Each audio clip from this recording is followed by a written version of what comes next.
Assalamualaikum. Alhamdulillah setelah 34 jam internet terputus dan sinyal HP juga diputus, saya sekarang kembali online. Alhamdulillah, dan saya dalam keadaan sehat walafiat. Lihat, hari ini, pagi ini kita melanjutkan proses distribusi. Ini 1000 paket makanan siap saji.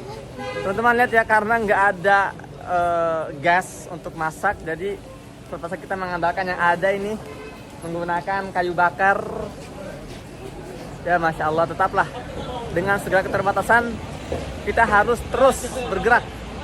Kita tunjukkan kepada musuh-musuh kita bahwa mereka memutus pasokan gas tidak berarti kita berhenti mempersembahkan yang terbaik untuk warga Palestina di Gaza. Dan insya Allah 1000 paket makan siang hari ini akan kita distribusikan ke beberapa sekolahan-sekolahan yang sedang dijadikan tempat pengungsian oleh puluhan ribu warga Gaza. Jadi teman-teman, 1000 paket ini satu paketnya itu untuk 3 orang. Ya, memang kita buat paketnya lumayan besar, ya, jadi ada sekitar 3 potong daging dan nasinya juga banyak. Nanti kita akan lihat di situ proses packagingnya. Jadi 1000 paket ini insya Allah akan bisa dirasakan dan ya, hampir ditabrak sama keledai itu. Alhamdulillah. Jadi insya Allah 1000 paket ini ya kita insya Allah bisa menyentuh 3000 jiwa. 1000 paket untuk 3000 jiwa insya Allah ta'ala.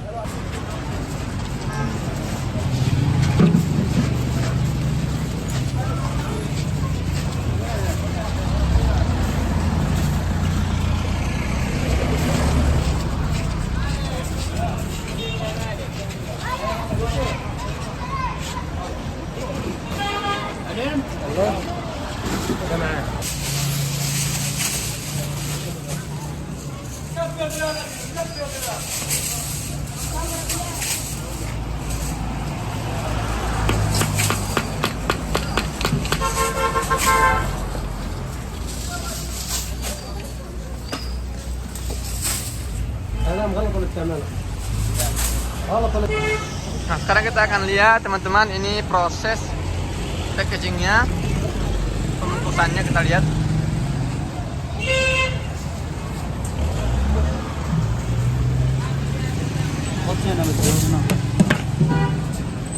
Yuk, Masya Allah ya.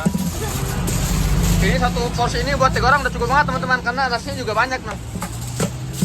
Kita lihat ya, 3 potong daging. Oke.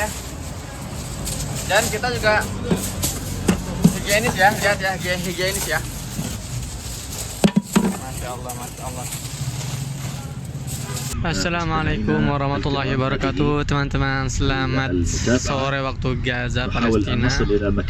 Kembali lagi bersama saya Muhammad Hussein di Gaza, Palestina. Kita lagi mencari lokasi perkemahan para pengungsi. Selama ini kita kan sudah bagi-bagi di pengungsian sekolah-sekolahan, dan saya melihat ada ya di media-media lokal ini ada pengungsian terbuat dari kemah-kemah. Kita lagi keliling-keliling sore hari ini mencari di mana lokasinya. Rencananya kalau emang bisa, insya Allah kita akan coba eksekusi bantuan di sana. Di sana banyak anak-anak. Mungkin kita akan bikin semacam acara trauma healing ya untuk anak-anak yang korban yang sedang tinggal di perkemahan itu. Doakan semoga Allah mudahkan. Dan teman-teman, jadi kocak sih, Joe Biden ini meragukan jumlah korban jiwa di Gaza. Dia dalam salah satu pidatonya dia bilang, saya meragukan, saya nggak yakin dengan jumlah yang selama ini tersebar di media. Itu langsung dibantah oleh Kementerian Kesehatan yang akhirnya merilis ya, Kementerian Kesehatan Palestina. Mereka merilis seluruh daftar korban jiwa lengkap bersama nama-namanya. Teman-teman, jadi video saya yang mengkritisi atau menjawab tuduhan salah seorang tokoh Salafi Indonesia yang menuduh tokoh-tokoh Hamasnya, tokoh-tokoh Syiah Rafidhah lagi dia bilang kan. Ini ternyata cukup viral, bahkan sudah sejuta lebih yang nonton di YouTube, dan saya ngelihat ada video bantahan, dan ya ada tulisannya juga khas salafi banget lah, yang dengan enteng itu mereka kayaknya gampang banget menggunakan istilah-istilah kasar gitu kan. Antum jelas mengatakan bahwa sebenarnya ini Rafidhah. Ya, keluarganya sudah banyak yang dibunuh oleh Israel.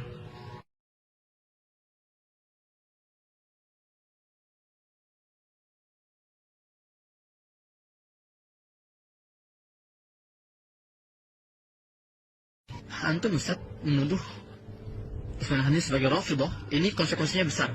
Rafidhah ini sudah masuk ke kategori kafir.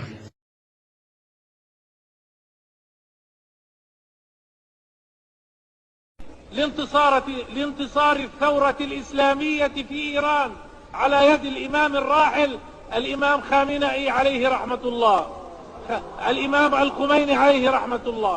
يقول الإمام الخميني عليه رحمة الله: يترحمون على الخميني الذي قتل علماء أهل السنة سباب الصحابة لعانهم، من يكفر أصحاب النبي صلى الله عليه وسلم يترحمون عليه، ثم يقول تعالوا جاهدوا تحت راية هؤلاء. Antum tanya banyak orang Indonesia yang pernah ke Gaza, tanya satu persatu, apakah antum pernah melihat ada satu aja masjid ya tempat antum sholat di Gaza atau ornamen-ornamen keislaman di Gaza yang berbau-bau Syiah? Satu aja, tanya orang, ada gak? Soalnya saya 12 tahun di Gaza, alhamdulillah nggak pernah saya lihat seperti itu. طواجي تباع في غزة كانت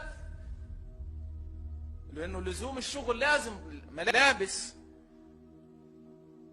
يا حسين، هذه طواجي تباع يا حسين يا اخواننا، هي ملزق عليها لزقة هيك يا حسين.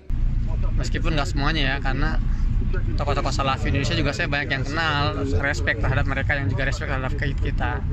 Guru saya juga di Indonesia ya, Ustadz Khalid Basalamah itu dosen saya. Beliau juga kan tokoh salafi yang ya masih memiliki respect terhadap seorang muslim. Kan kalau yang kemarin itu kan itu memang sudah tidak ada respect sama sekali gitu kan. Nah, dalam videonya saya dituduh sebagai kacungnya Hamas. Kacungnya Hamas. Ya Allah, saya tahu apa saya harus terlibat dalam hizib atau golongan-golongan sempit ini ya. Saya sama sekali nggak tertarik untuk masuk dalam lingkaran Hamas atau Fatah. Semua itu kan partai politik, dan saya tidak boleh bergerak di arah sana karena saya seorang humanitarian, saya seorang aktivis kemanusiaan, maka harus netral gitu ya. Ketika saya reaksi video tokoh salafi itu, saya malah difitnah, dan mereka memberikan cuplikan video lucu sih. Kalau saya tampil nih, muka saya kelihatan nih ya muncul di media, di YouTube, di Instagram, saya nggak takut. Kalau mereka mah nggak mungkin berani, orang-orang tokoh-tokoh salafi itu. Jadi mereka comot video saya, kemudian mereka bikin video reaksi, tapi mengandalkan cuplikan video-video pendek gitu kan.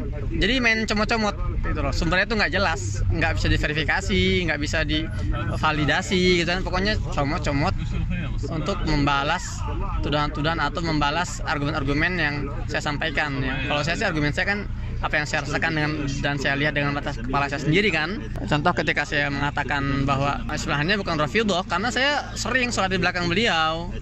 Saya tahu bagaimana cara sholat beliau, nggak pernah tuh naruh batu Karbala misalnya. Dan kalau misalnya Hamas ini kan partai yang sedang menguasai Gaza kan, jadi mereka nggak perlu namanya takyah-takyahan, nggak perlu sembunyi-sembunyi. Kalau emang mereka ini jelas-jelas adalah gerakan Syiah, harusnya kita bisa menemukan berbagai ornamen Syiah di berbagai sudut-sudut kota Gaza, di berbagai masjid-masjid jalur Gaza gitu kan, nggak perlu sembunyi-sembunyi gitu kan harusnya. Tapi kan ternyata enggak gitu loh, enggak sama sekali. Dan mereka menampilkan Haniyeh duduk dengan Imam Khomeini misalnya kan, udah tuh ya, ini seolah ingin memberikan kesan bahwa memang Haniyeh ini Syiah. Tuh buktinya duduk dengan Imam Khomeini, pimpinan spiritual Syiah tertinggi ya di Iran. Ini kan goblok, ini namanya dungu. Jadi ntar kalau misalnya Pak Jokowi misalnya ada fotonya tersebar bertemu dengan Imam Khomeini, ntar dituduh Syiah juga gitu kan. Ini benar-benar konyol sekali gitu loh. Dan ini diposting oleh akun-akun yang mengaku dakwah salafi. Aduh, lucu-lucu banget gitu kan. Terus mereka juga masih bersikeras bahwa ya Ismail Haniyah ini adalah tokoh Hamas yang menyuruh warga Gaza ini berjihad, tapi dia sendiri misalnya malah kabur gitu kan. Teman-teman, saya mau kasih lihat ya hari ini ya. Ini hari Jumat. Ini kondisi tempat tinggalnya Ismail Haniyah. Namanya itu pemukiman padat penduduk di dekat pantai. Ini kondisinya hari ini nih, hancur lebur tuh, luluh lantah. Jadi kalau misalnya Haniyah ada di situ udah mati ya. Cuma Haniyah kan sekarang lagi ada di Qatar gitu ya, lagi ada di bawah suaka negara Qatar gitu kan. Dan teman-teman, sekali lagi statement yang mengatakan bahwa Ismail Haniyah ini menyuruh warganya jihad sementara dia ini di ruang ber-AC gitu kan, yang dikatakan ular juga katanya kan. Ini jelas menunjukkan bahwa mereka ini nggak paham sekali tentang politik di Gaza, tentang masyarakat Gaza. Kenapa? Jadi teman-teman, antum kita harus tahu bahwa Ismail Haniyah ini dia politikus, dia bukan seorang militer ya. Jadi sebetulnya kegoblokan yang hakiki ketika kita maksa politikus untuk terjun ke lapangan gitu kan, untuk ikut berperang di medan.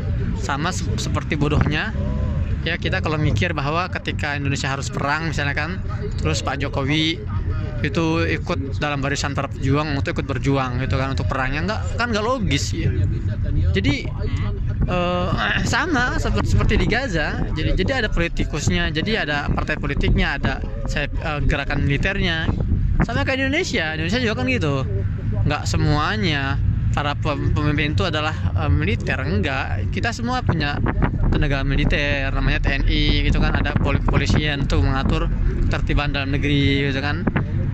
Nah jadi sekali lagi kegoblokan lah kalau masih ada yang berpikir bahwa semuanya harus turun ke lapangan, ke medan dan angkat senjata. Enggak juga.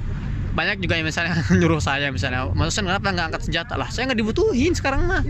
Sekarang ini teman-teman, banyak para pejuang nih yang mereka masih standby, belum keluar karena mereka belum dibutuhkan sekarang. Kapan dibutuhkannya? Kalau terjadi misalnya serangan darat misalnya kan. Nah saat itulah mereka tampil ke permukaan gitu ya.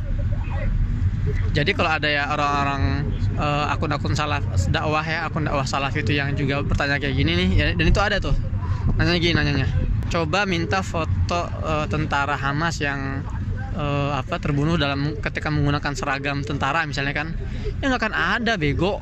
Kok dangkal banget cara berpikirnya. Jadi mereka berpikir bahwa tentara Hamas itu harus berkeliaran gitu kan, terus nembakin pesawat yang lagi melancarkan serangan udara. Enggak gitulah. Mereka juga punya siasat, strategi. Orang sekarang Israel hanya mengandalkan serangan udara, ngapain pasukan elit-elit Hamas ini keluar nembakin pesawat di udara? Ya, enggak akan kena dong. Nah, nanti kalau mau lihat itu, kalau misalnya terjadi pertempuran darat, di situ keluar tuh ribuan para pejuang-pejuang Gaza itu akan muncul di permukaan kayak gitu kan. Kalau saya nggak ada kaitannya, nggak ada urusannya, saya ngangkat senjata. Orang saya seorang aktivis kemanusiaan kok. Masing-masing punya tugasnya masing-masing, punya tugasnya tersendiri gitu kan, nggak harus seragam gitu. Kita semua berperan sesuai fungsi kita, sesuai medan perjuangan kita gitu loh ya. Jadi gitu teman-teman, ini buat edukasi buat kita semua. Jadi di Gaza itu bukan semuanya itu punya background militer, jadi ada warga sipil seperti yang sekarang banyak terbunuh itu mereka warga sipil, mereka nggak ada kaitan dengan para pejuang. Jadi ada juga politikusnya.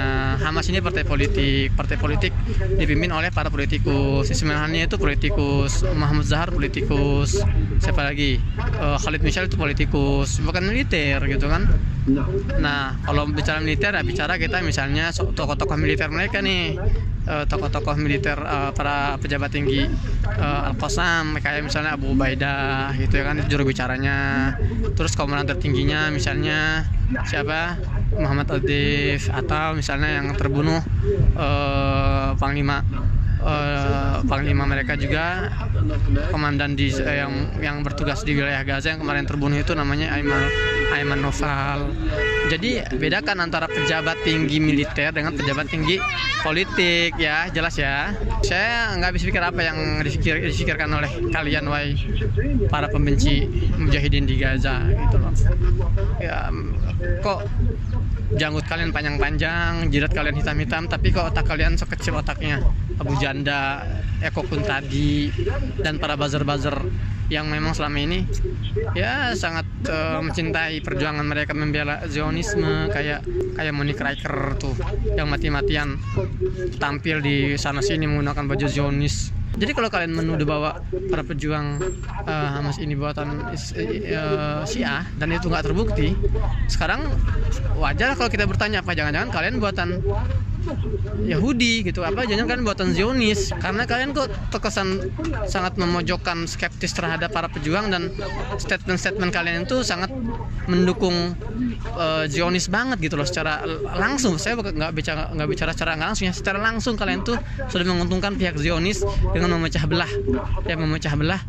barisan umat Islam ya, dengan berbagai tuduhan-tuduhan fitnah keji yang nggak tahu malu yang kalian lontarkan kepada para pejuang di Gaza yang mereka berjuang dengan mengorbankan darah dan nyawa. Ya demikianlah, semoga bermanfaat. Assalamualaikum warahmatullahi wabarakatuh.